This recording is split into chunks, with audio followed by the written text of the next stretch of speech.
Bagi orang yang menyangkal Yesus sebagai Tuhan, terima kasih Anda masuk api neraka. Itu teguran terakhir. Terima kasih. Oke, baik. Gini, Anda boleh berbangga. Isa, Yesus adalah oknum yang berbeda. Anda boleh bangga dengan itu. Anda boleh menafikan, Anda boleh ingkar dengan keadaan itu. Silakan. La ikraha fiddin. La ikraha fiddin. Tidak ada paksaan untuk menerima apa yang saya sampaikan. Tak ada paksaan. Silakan.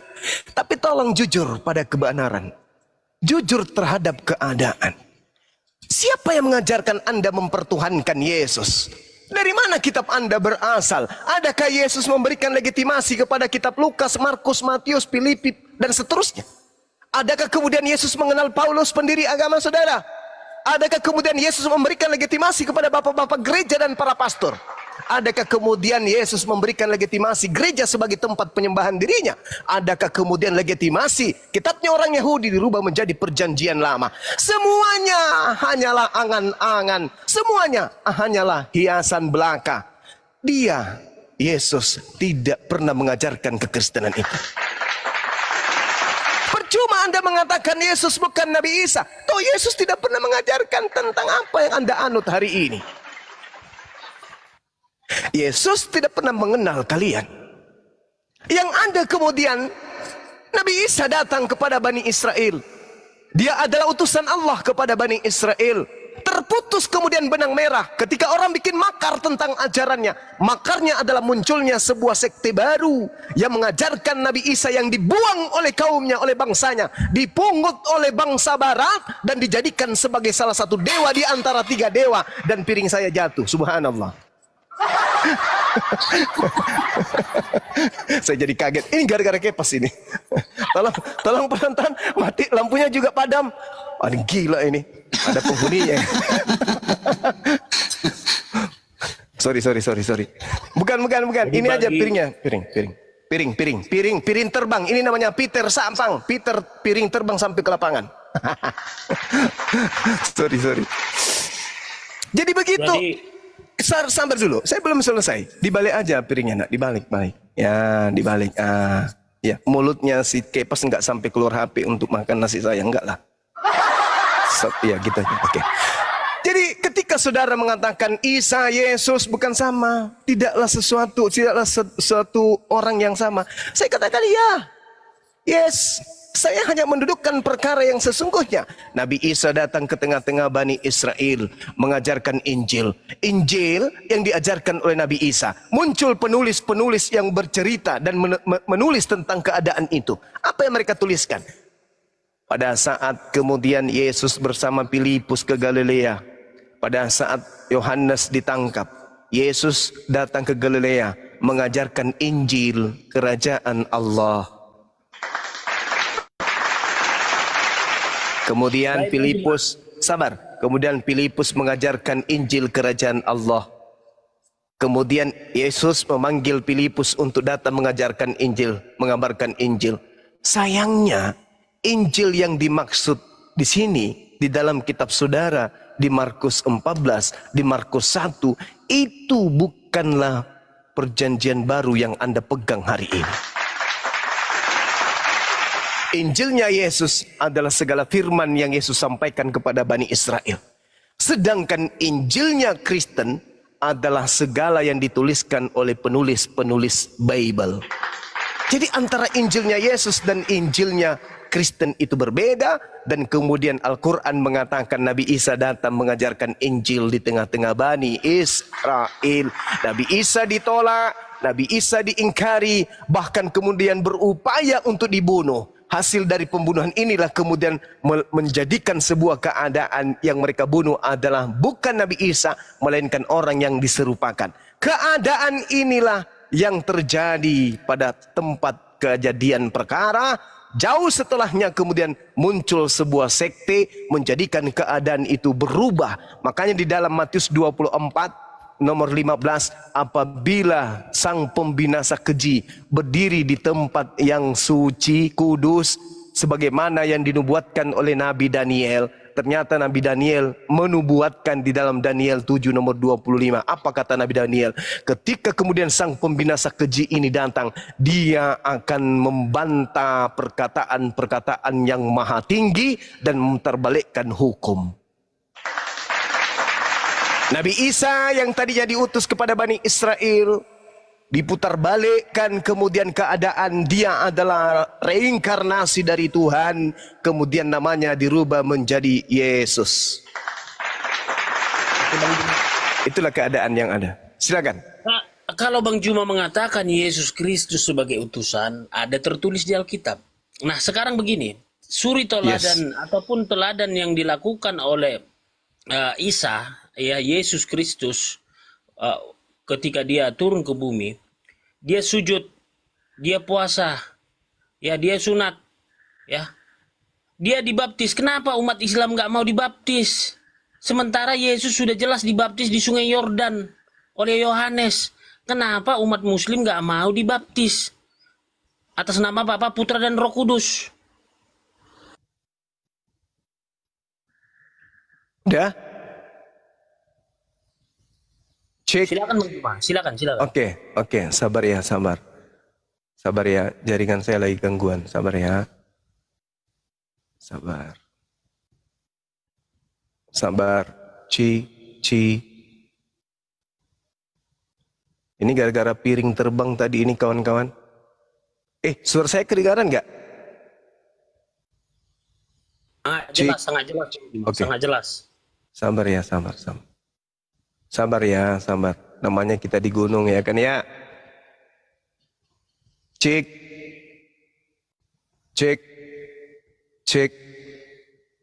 Sabar ya Bang Kepas. No internet. Ini jam berapa ya? Oh. Cek.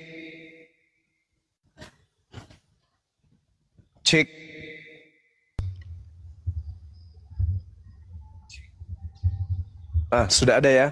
Di YouTube sudah ada ya.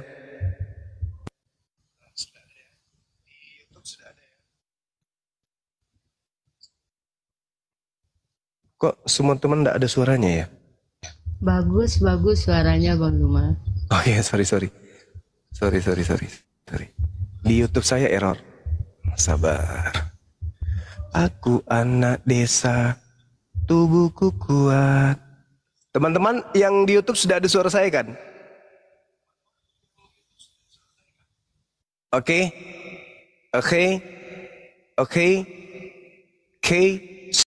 Sudah Paman. Oke, baik. Nah, sekarang pertanyaannya adalah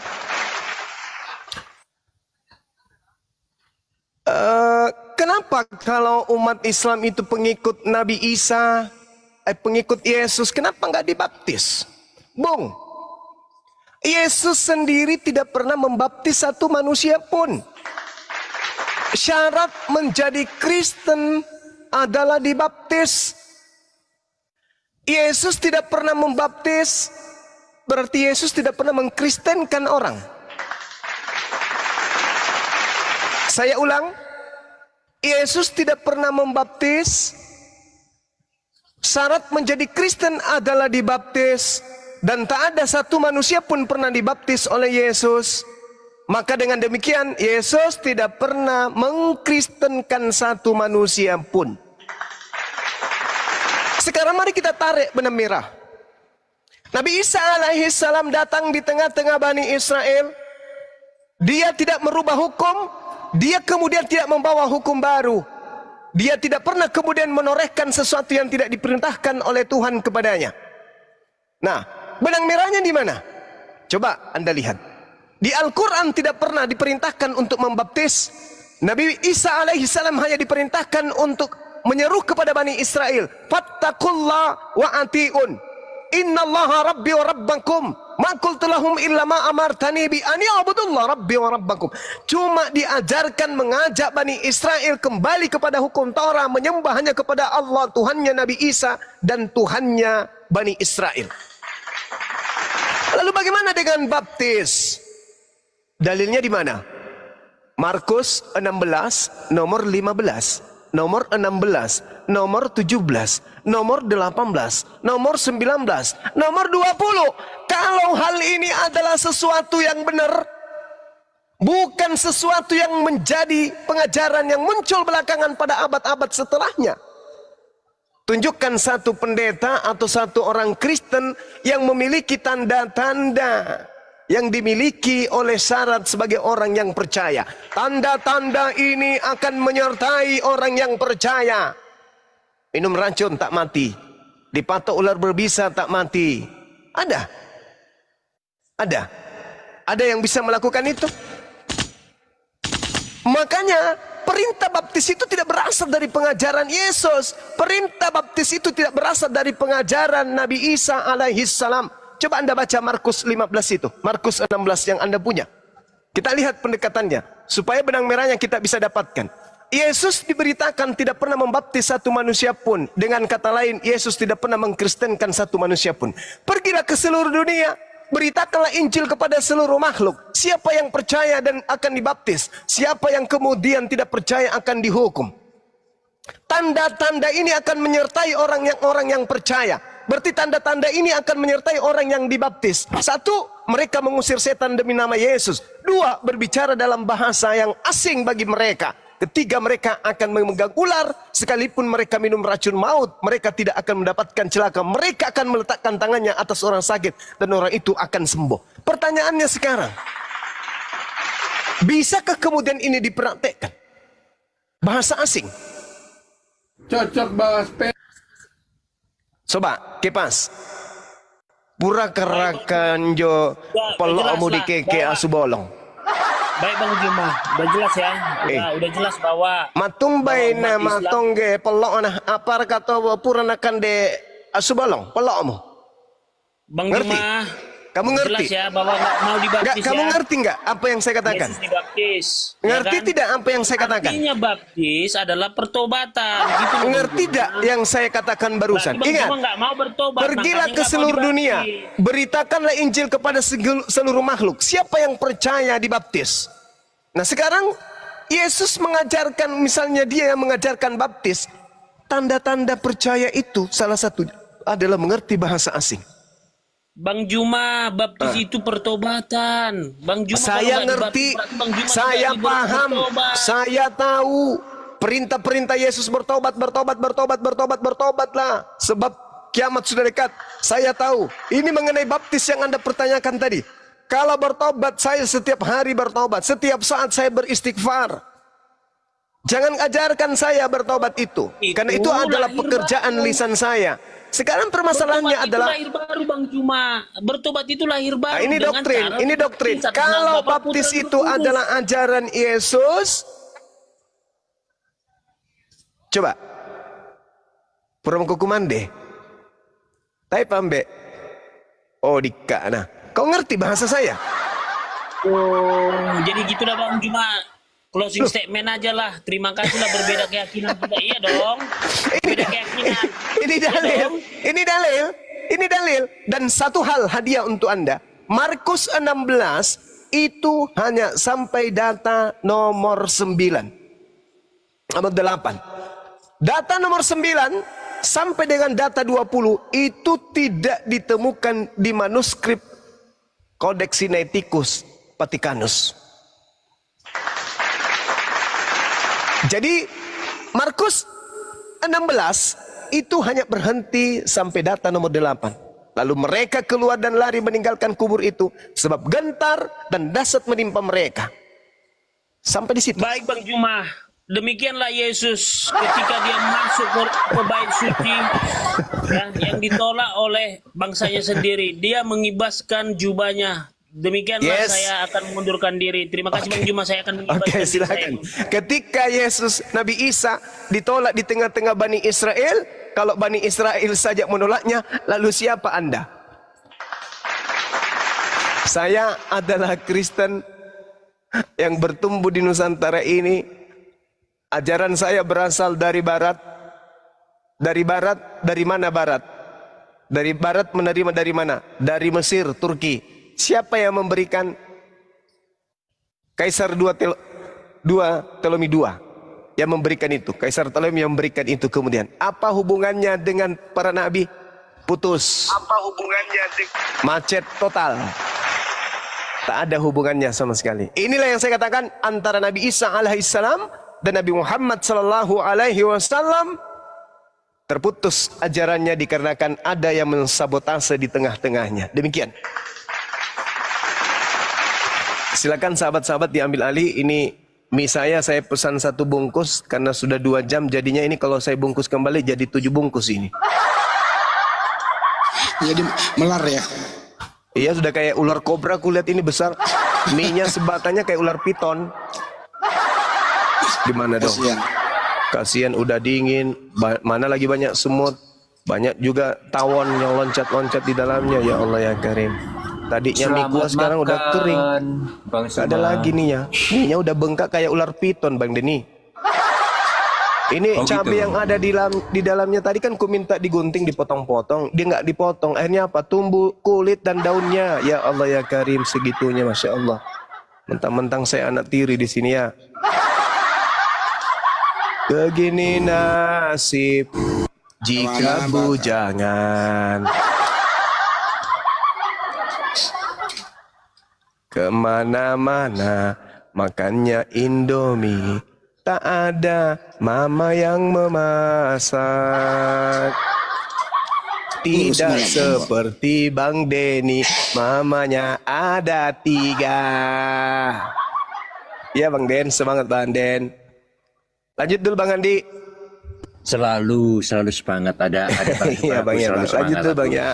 Saya silakan. Masak ulang ini minyak. Ini enggak jadi mie lagi nih. Digoreng jadi kue dadar kayaknya. Jadi gado-gado lagi Bang semua. Tadi aku dengar Bang Deni katanya baptis itu pertobatan. Berarti Yesus waktu dibaptis bertobat dong. Gimana itu Pak Deni? Enggak, bukan pertobatan, itu penyucian. Jadi penyucian, tetapi itu kalau penyucian itu untuk manusia biasa. Tetapi kalau untuk Tuhan itu ya kalau Tuhan itu bukan untuk penyucian, tetapi untuk pengukuhan atau penyerahan diri untuk Tuhan. Jadi untuk Tuhan Yesus beda, gitu. Kalau untuk kita manusia seperti saya gitu, itu untuk penyucian. Penyerahan diri kepada siapa? Tuhan. Kepada Bapa. Jadi putra menyerah pembuktian, pengukuhan, penyerahan diri sepenuhnya di hadapan manusia kepada Bapa, gitu. Berarti ada 2 Tuhan, Bapa sama Yesus. Satu Tuhan, karena ada ayat yang berkata Bapa dan Aku adalah satu. Iya. Aku juga lagi makan juga nih, Osiper. Ya Bang Sahabat, selamat malam. Bang Alek, selamat malam Bang Alek. Bang Alek, selamat malam. Mau bicara. Bang Sahabat, selamat malam Bang Sahabat. Ya, selamat malam Pak. Muslim apa Kristen Bang? Gimana? Muslim apa Kristen Bang? Oh, saya Kristen Pak. Ya gimana Bang, mau ditanggapi? Ya tadi ya mau bilang apa ya, saya cuma mendengar katakan pertanyaan yang terakhir itu mengenai baptisan, kok Tuhan Yesus dibaptis katanya. Ya. Memang disitulah kadang sebagian orang nggak mengerti kan. Kalau Tuhan Yesus itu datang ke dunia, menderita, mengalami seperti yang dialami manusia, kadang orang nggak mau terima. Ya, sekarang tujuan Yesus dibaptis itu apa Bang? Tujuannya? Kalau kita tahu, mengerti dasarnya Tuhan Yesus datang ke dunia, tentu kita nggak akan pertanyakan. Kalau menurut pandangan saya lah, dan sebagian hamba-hamba Tuhan, bahwa Tuhan Yesus itu datang menyampaikan Injil dalam perkataan dan perbuatan. Jadi semua yang dilakukan Tuhan Yesus itu bagian daripada Injil, Pak. Di situ dia, Pak. Jadi termasuk dibaptis itu adalah bagian dari Injil. Tujuannya apa sehingga dibaptis Pak? Apa tujuannya? jelas apa yang dikatakan kalau Injil itu, baptisan itu kan dibawa oleh Nabi Yohanes Pembaptis. Ya, Yohanes Pembaptis kan sebagai nabi untuk pengantara orang-orang supaya bisa sampai kepada Kristus. Jadi tanpa baptisan orang tidak akan sampai kepada Kristus. Saya nggak nanya Bapak, kan Yesus dibaptis. Ya, Tujuan Yohanes membaptis Yesus itu apa? tugas Yohanes kan ada ditulis Pak di dalam Alkitab. Dia adalah pembuka jalan untuk mempersiapkan jalan Tuhan gitu dia. Di dalam hati manusia, gitu dia Pak maksudnya. Kalau Pak sahabat dulu dibaptis, tujuannya apa kalau Kristen dibaptis Pak? Pertama kan kita sebagai tanda kita berjanji untuk berbalik dan bertobat kepada Tuhan itu. Itu bertobat.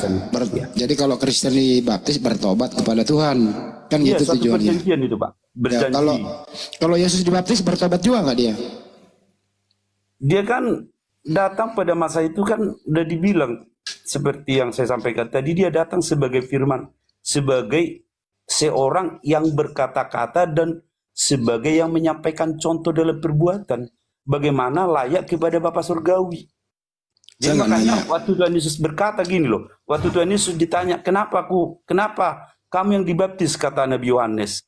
Aturannya aku yang harus dibaptis, kata. Iya Pak, saya nggak nanya itu Pak. Kalau Anda dibaptis bertobat kepada Tuhan, itu tujuannya.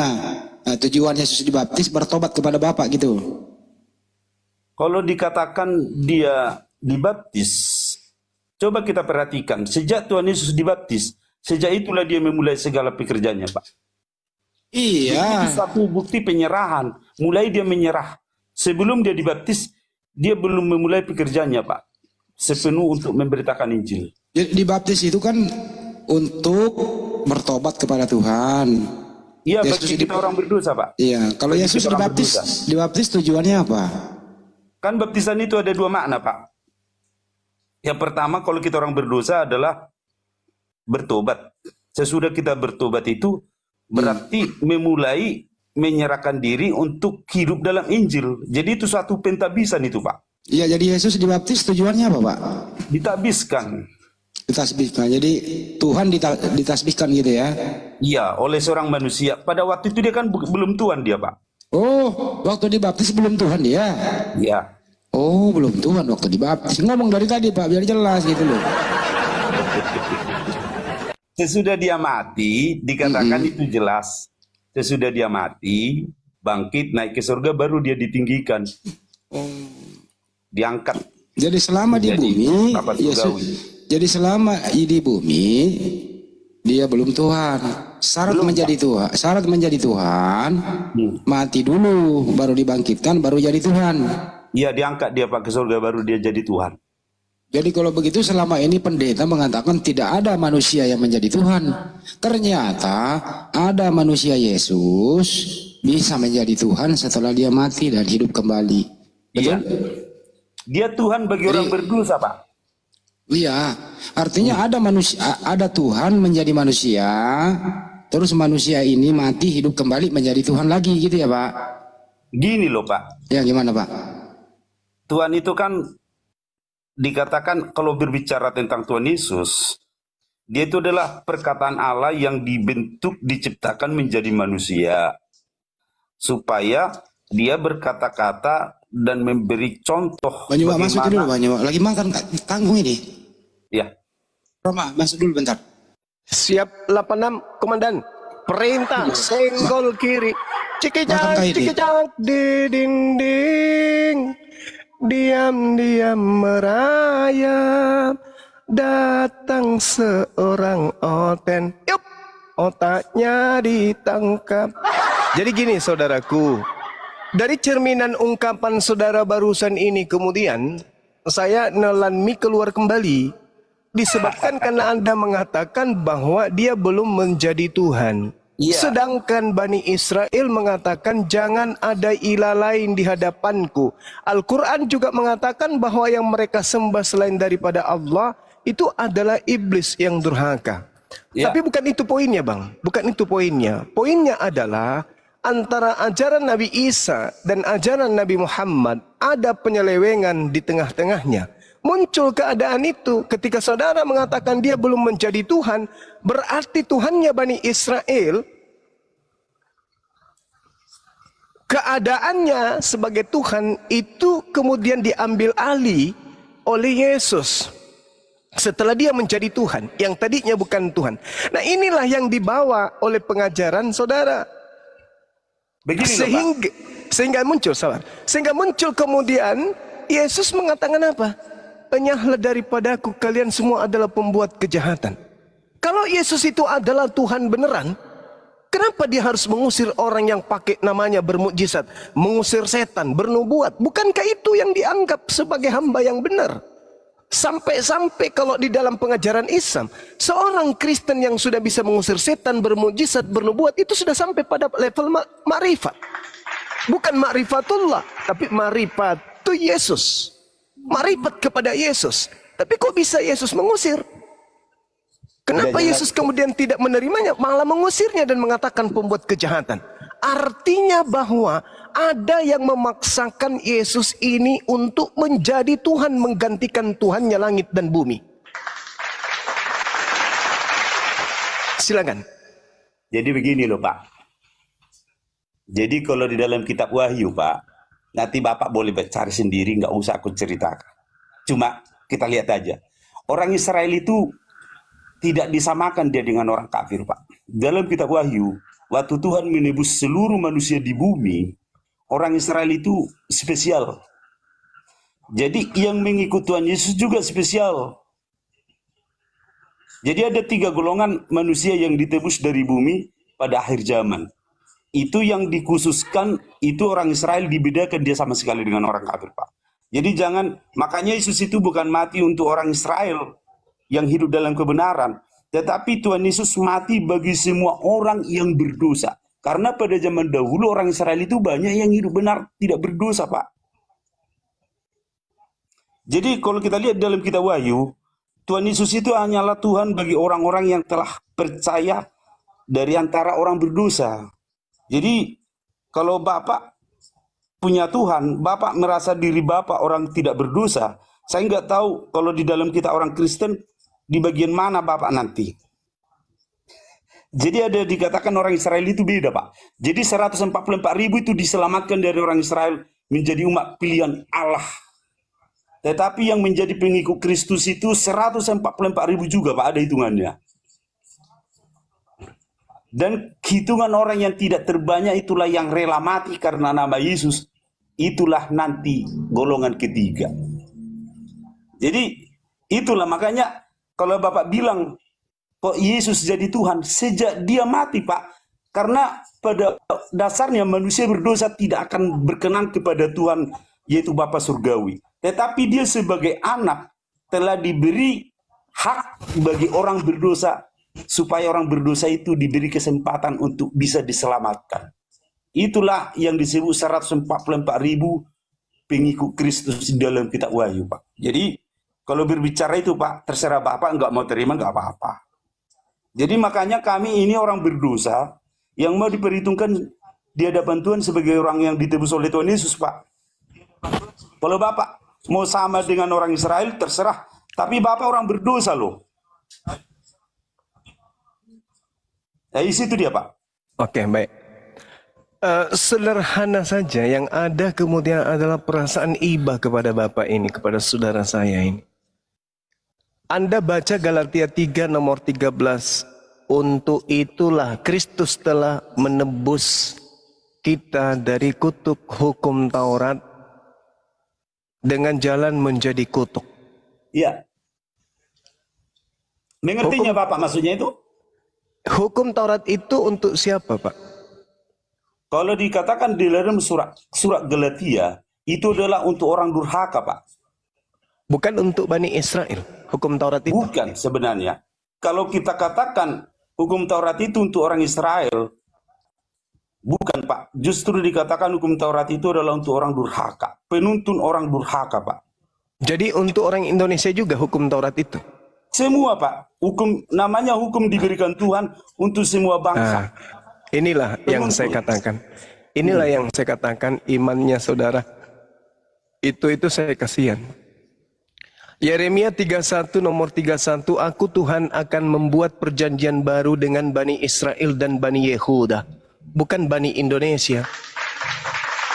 Aku akan memasukkan hukum Taurat ke dalam batin setiap Bani Israel, Bani Yehuda. Tak ada untuk Indonesia. Mazmur 174 jelas sekali diterangkan kemudian di sana bahwa hukum Taurat yang datang kepada Bani Yakub, aturan-aturan yang datang kepada Bani Israel, aku Tuhan tidak akan berikan kepada bangsa yang lain.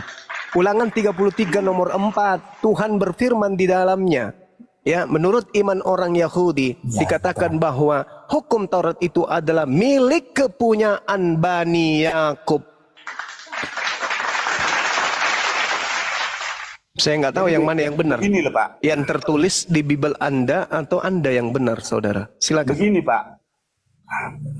Sekali lagi saya sampaikan untuk Bapak. Sebenarnya Injil itu sudah ada sejak zaman Abraham. Dan dikatakan Injil itulah yang menyelamatkan manusia. Jadi kalau pada zaman Abraham, Alkitab bahkan hukum Taurat belum ada. Jadi di mana Injil itu? Bisa nggak Bapak pikirkan itu? Jadi jangan Bapak bilang, justru itulah kalian jadi stres nanti mikirkan hal-hal seperti itu. Nah, jadi Injil itu dikatakan dalam kitab Galatia sudah diterima oleh Abraham. Bukan berarti Injil itu adalah sebuah kitab. Tetapi karena manusia itu manusia yang terbatas, diajarin dengan kata-kata yang nggak bisa, akhirnya harus ditulis. Sesudah itu harus dibuat contoh. Namanya manusia yang berdosa yang sudah susah daya tangkap pikirannya. Justru itulah sebenarnya dikatakan Injil itu sudah ada sejak Abraham. Jadi tujuan daripada hukum Taurat itu mempersiapkan orang untuk menerima Injil, yaitulah orang berdosa. Udah Pak? Sudah. Oke, Galatia. Sebuah surat, sebuah kitab yang ditulis kemudian oleh Paulus di antara tahun 55 sampai tahun 57. Kitab Galatia ini kemudian ditulis oleh Paulus untuk orang yang hidup di Galatia di Ankara Turki. Ya. Tak ada hubungannya dengan Anda. Ini tulisan Paulus yang dituliskan untuk jemaat-jemaatnya yang ada di Ankara Turki, Galatia. Lalu kemudian Anda pakai pernyataan Paulus ini yang tidak ada legitimasi dari Yesus untuk mengatakan Injil itu sudah ada di Abraham sejak Abraham. Sedangkan yang disebut Injil itu adalah pernyataan-pernyataan Yesus yang merupakan firman Tuhan yang didatangkan oleh Tuhan kepada Yesus. Coba Anda baca di dalam kitab saudara di Markus 1 nomor 14. Gini loh Pak. Kalau Bapak mengajari saya itu nggak bagus. Kalau Bapak bertanya Alkitab kami mengajarkan itu sama Bapak masuk akal. Oke, baik, saya bertanya. Itu tidak bagian dari Bapak, tidak berhak Bapak menjelaskan itu. Oke, baik, saya bertanya. Berarti Bapak mau belajar jadi pendeta ini berarti. Oke, Bapak, baik. Pak Ustadz, tapi Bapak mau jadi pendeta namanya. Oke, baik. Kalau begitu saya bertanya. Kitab Ya. Filemon itu ditulis Paulus untuk siapa?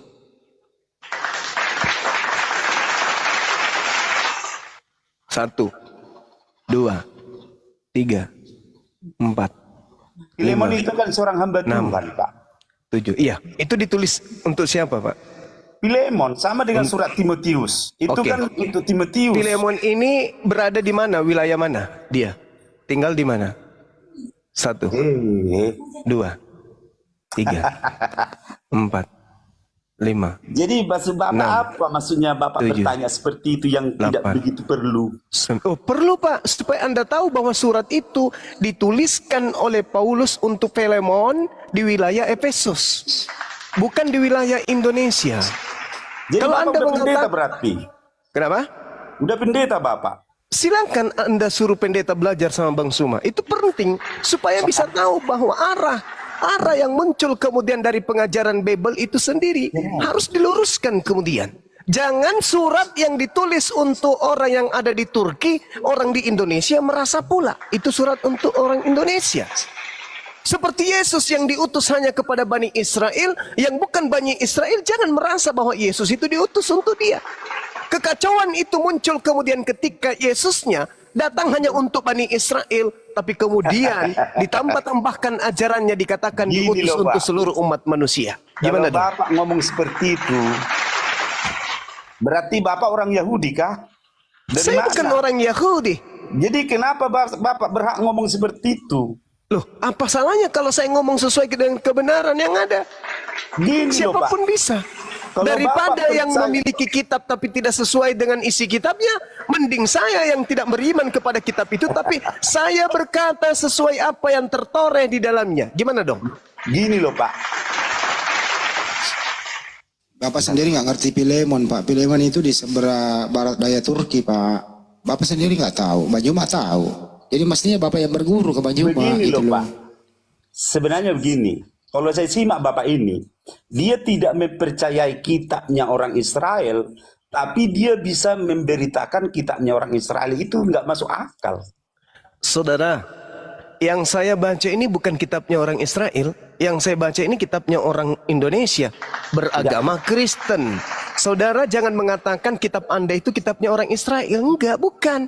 Perjanjian lama itu bukan kitabnya orang Israel. Perjanjian lama itu adalah terjemahan dari kitab Tanakh yang sudah mengalami revisi dan koreksi. Dan disesuaikan di abad pertama dengan perjanjian baru kitabnya orang Kristen. Jangan Anda bilang yang ada di tangan Anda itu kitabnya orang Yahudi, bukan. Itu murni kitab saudara yang ditapis dari terjemahan kitab Tanakh. Nah, kalau kitab Tanakh itu kitabnya Yahudi. Kalau ini adalah kitabnya orang Belanda yang diterjemahkan ke dalam bahasa Melayu. Itu yang benar. Silakan. Jadi begini loh, Pak Juma, sudah saya Siap. bilang sama Bapak bahwa tanpa Alkitab pun sebenarnya Injil itu sudah ada. Jadi karena bodohnya orang, makanya sampai harus dibuat buku, nggak bisa cukup hanya diajari dengan kata-kata, bahkan harus datang memberikan contoh. Bahkan itu pun manusia tidak mampu memahami, karena Injil itu suatu rahasia, Bang Juma, bukan kitab. Supaya Bapak tahu. Jadi Oke, jangan Bang. Bapak berbicara banyak kali tentang Alkitab itu. Inti Alkitab, Injil itu bukan seluruh, itu hanya dikatakan, kalau dikatakan dalam kitab Injil, kalau ditulis semua apa yang dilakukan Tuhan Yesus, dunia ini nggak cukup untuk memuat. Jadi cukuplah itu Pak Juma. Tapi Injil itu sederhananya, tapi tidak mampu didengar dan dimengerti manusia. Jadi kalau Bapak bilang Injil ada sama orang Muslim, itu jelas nggak ada, karena orang kalian pun nggak mengerti Injil. Nah, itu dia. Oke, baik. Jadi saya luruskan, Pak ya. Kata Injil itu hanya ada di Al-Quran. Kata Injil adalah kata yang ada dalam Al-Quran yang kemudian dipakai oleh orang Kristen Indonesia. Kalau Anda mengatakan saya tidak mengerti Bible, Anda keliru.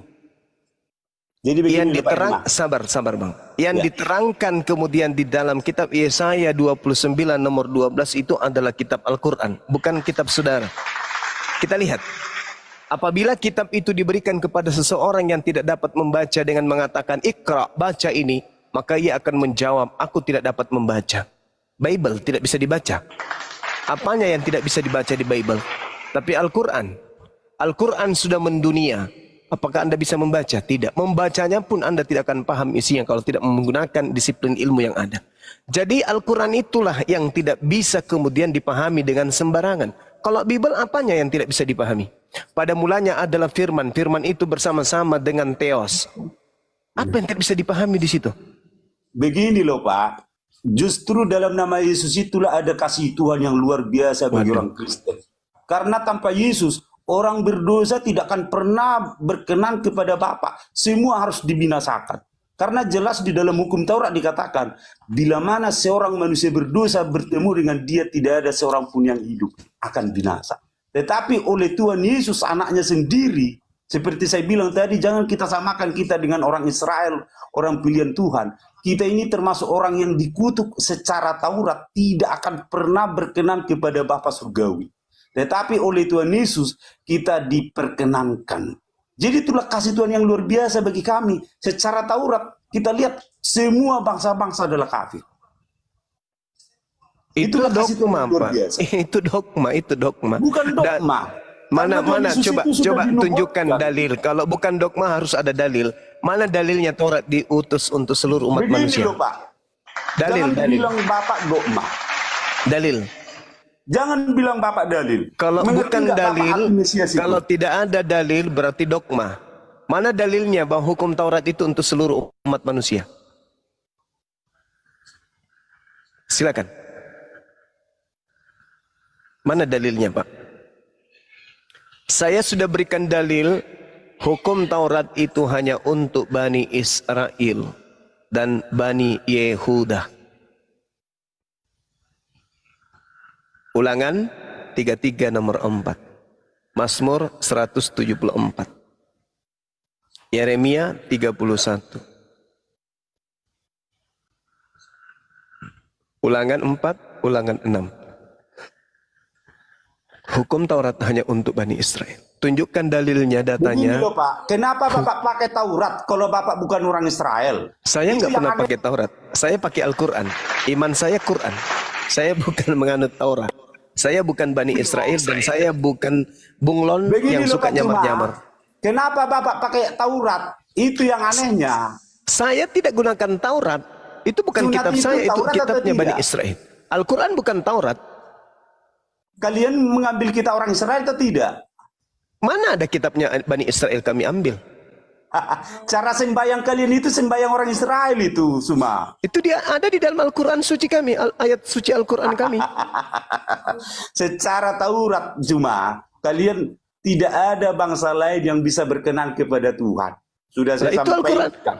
Al-Quran kami yang mengajarkan kami demikian, bukan Taurat yang mengajarkan kami. Al-Quran kami yang Itulah, mengajarkan. makanya saya bilang. Nah, sekarang Jadi yang jadi kalau kami permasalahan, akuinya itu Juma, kalau kami yang jadi permasalahan sekarang, kenapa ada kitabnya Yahudi di agama Anda? Itu dulu. Kenapa terjemahan kitabnya Yahudi ada di agama Anda? karena kami tahu, karena kami percaya bahwa hukum Taurat itu, kitabnya orang Yahudi itu membuktikan bahwa orang kafir itu tidak akan pernah kepada Tuhan, sehingga kita harus percaya kepada Yesus. Itu luar biasa. Kenapa ada kitabnya orang Yahudi, terjemahannya ada di agama Anda? Itu loh yang saya tanya. Ada nggak legalitas dari Tuhan? Supaya terbukti Enggak, bukan bahwa supaya, hanya bukan dalam supaya. nama Yesus ada Ada- keselamatan, Pak Juma. Jadi Ada Taurat tidak itu legalitas? menuju harus lahir Tuhan Yesus. Begitu Ada dia. tidak legalitas? Ada tidak legalitas dari Tuhan yang mewahyukan Taurat kepada Bani Israel, kepada kalian orang Kristen? Ada nggak legalitas itu? Sudah jelas ada. Sudah Mana? sampai ke Tunjukkan. Pak Juma. Taurat itu Tunjukkan. membuktikan bahwa Tunjukkan, tidak Bang. ada manusia yang berkenan kepada Tuhan selain oleh karena Tunjukkan, nama Bang. Yesus. Jadi Saya itulah butuh- makanya kami buktikan. Saya tidak butuh dogma, saya butuh legalitas. Mana? Tertulis di mana? Bahwa hukum Taurat, kitab Taurat itu diwahyukan untuk orang Kristen. Mana? Tunjukkan ke saya. Silakan, Bang. Ayo.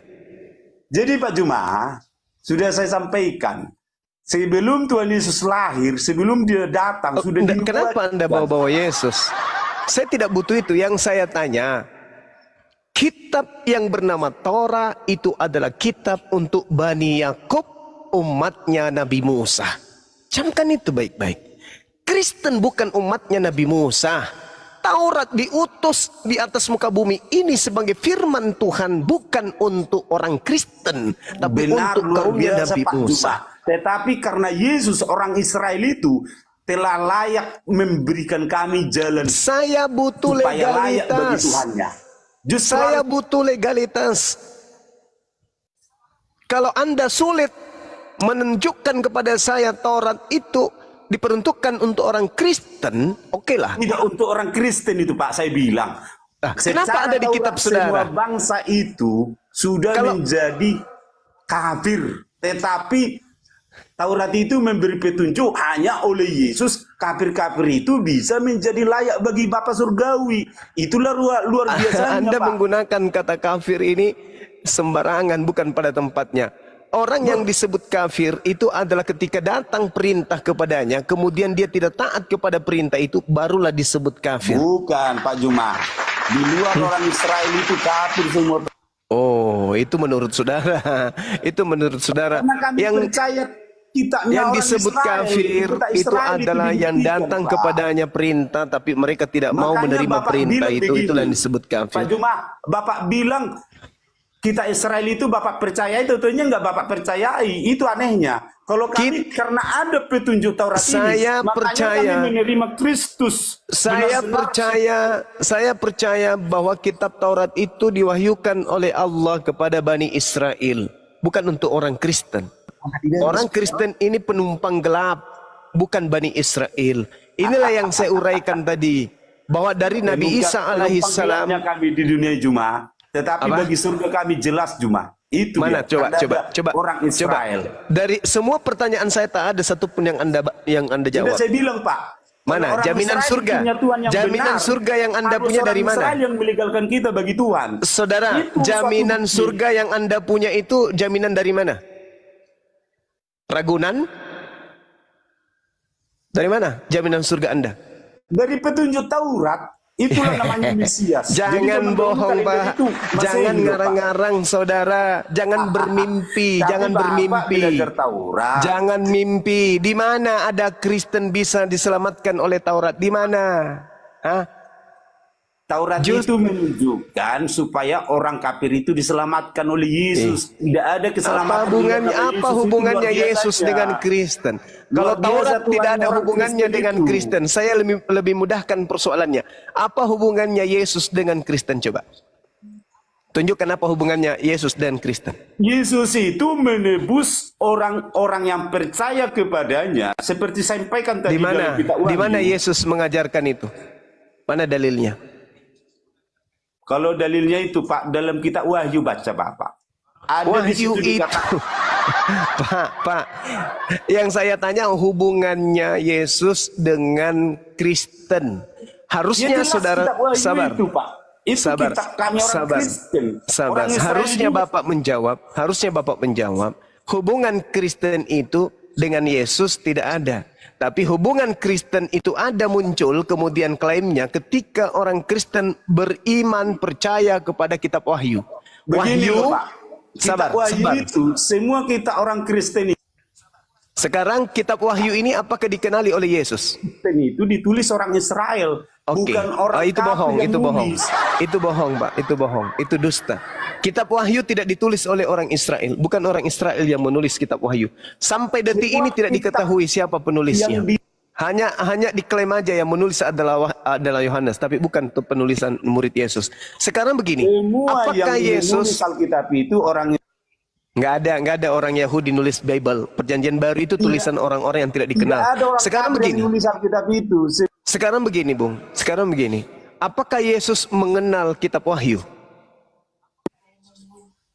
Kitab Wahyu itu datangnya dari Tuhan Yesus. Ya, Jangan itu kamu ngarang. salah. Itu ngarang.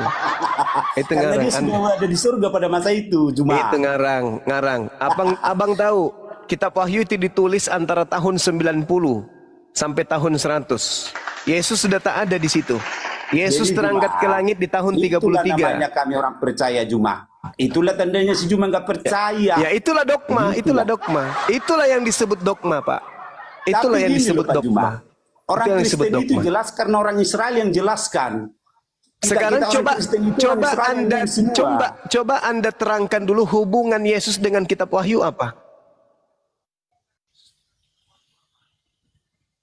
Wahyu dituliskan tahun 100, Yesus terangkat ke langit tahun 33. Coba Kamu kasih ngerti benang merah nggak dulu. Roh Kudus? Kamu Kasih nggak benang ngerti merah nggak Roh dulu. Kudus? Apalagi itu? Apa itu? Apa itu? Burung merpati, burung garuda atau apa itu? Roh Kudus? Benar Kacang itu telur. burung merpati, burung garuda itu Juma. Oke. Yang bisa menghubungkan semua manusia dalam satu roh. Oke. Seperti Di mana sinyal itu ini, tertulis? Di mana itu tertulis Roh Kudus di kitab saudara? Roh Kudus itu banyak di dalam Injil. Oh, di Injil Dalam Indonesia. Kisah Di Rasul. Injil Indonesia. Injil Indonesia. Ada nggak di Ya, Injil Yunani? Udahlah Pak Juma. Kayaknya Pak Juma itu pengejeknya, bukan mau belajar. Loh, Terima kasih, Pak Juma. Anda yang menipu diri Anda sendiri. Tadi saya tanya, saudara, saya tanya, hubungan Yesus dengan kitab Wahyu apa? Yesus naik ke langit tahun 33, Wahyu ditulis tahun 100. Ada jaraknya 60 tahun lebih. Dari mana kitab Wahyu ini? Juma. Jaraknya itu membuktikan Wahyu itu datang dari Tuhan Yesus kepada si Dari mana Yohanes. datangnya? Dari mana datangnya? Yesus sudah tidak ada. Tahun 33. Masih hidup. Emangnya Yesus mati? Yesus itu hidup, Juma. Yesus di surga. Wahyu, penulis Wahyu di Pulau Patmos. Nyambungnya di mana? Pakai sinyal, Juma. Pakai sinyal. Oh, pakai sinyal. Bisa kita ngomong, Juma. Oh, tahu sinyal? pakai sinyal. Iya. Sinyal kita ini harus pakai tower, Juma. Ya, pakai Kalau itu tower. nggak usah pakai tower. Hubungan kita dengan Tuhan itu Roh Kudus namanya sinyalnya, Juma. Nah, menurut Yesus sebelum dia Itu terangkat luar ke langit. biasa. Sinyal kalian kan nggak ada ke surga, Juma. Menurut Yesus sebelum dia terangkat ke langit, dia katakan apa? Yang datang setelah dia Yesus atau penolong lain? Penolong lain itulah Roh Kudus, Juma. Nah, yang datang ke Pulau Patmos Anda akui tadi siapa? Sinyal itulah penolong yang lain, Juma. Mulai ngaco, mulai nipu diri sendiri. Sinyal ini, Juma. Mulai Semua nipu. bisa kita cari. Nah, ini di sinyal, Juma, kan? kekacauan seperti inilah yang kemudian memutuskan tali pengajaran jalan lurus itu dari Nabi Isa kepada Nabi Muhammad sallallahu alaihi wasallam. Sinyal itu Munculnya ada sinyal ajaran-ajaran surga, seperti Roh Kudus. ini. Di Pulau Patmos ada makhluk datang ngaku-ngaku Yesus. Ya, di padang gurun menuju ke Damsik ada makhluk gaib datang, makhluk halus datang ngaku-ngaku Yesus. Pengajaran-pengajaran inilah yang memutuskan tali pengajaran yang lurus dari Nabi Isa ke Nabi Muhammad. Pembengkokan ajaran Nabi Isa dengan propaganda-propaganda yang Anda jabarkan itu tadi. adalah Roh Kudus, Juma. Kita ini Yesus berkata di dalam kitab saudara, yang datang setelahku itu adalah penolong lain. Sedangkan Anda mengatakan yang datang kepada penulis di Pulau Patmos itu adalah Yesus. Sudah nggak nyambung. Sudah ketahuan bahwa yang datang di Pulau Patmos itu siapa. Oke? Maaf Bung, Anda tidak akan pernah bisa mengalahkan kebenaran. Hak itu akan tetap berdiri dengan tegak, ya, dan kesesatan itu akan tengkurap, tidak akan pernah berdaya. Inilah yang terjadi. Sekuat apapun Anda berargumentasi, kalau hanya dogma, doktrin, tidak akan pernah bisa mengalahkan kemudian kebenaran. Demikian. Tidak akan pernah bisa mengalahkan.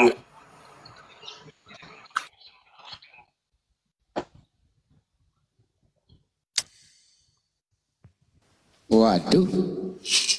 Silakan Bang Andi. Parah kalau diskusi kok gak pakai data gitu. Gak nguasai data. Ditanya apa, jawab apa, bahas apa. Kemana-mana. Kayaknya ini Bapak ini saya harus bawa rekreasi ke daerah Pilemon nih. Cuman punya pisang gak nih ya ke Turki Ya, gitu. untung aku udah minum Boltrex Bang Handi, jadi santai. Pak Dedi aja sendiri puyak. Evangelis lo tadi itu. EP itu kan evangelis ya? Apa? Evangelis ya?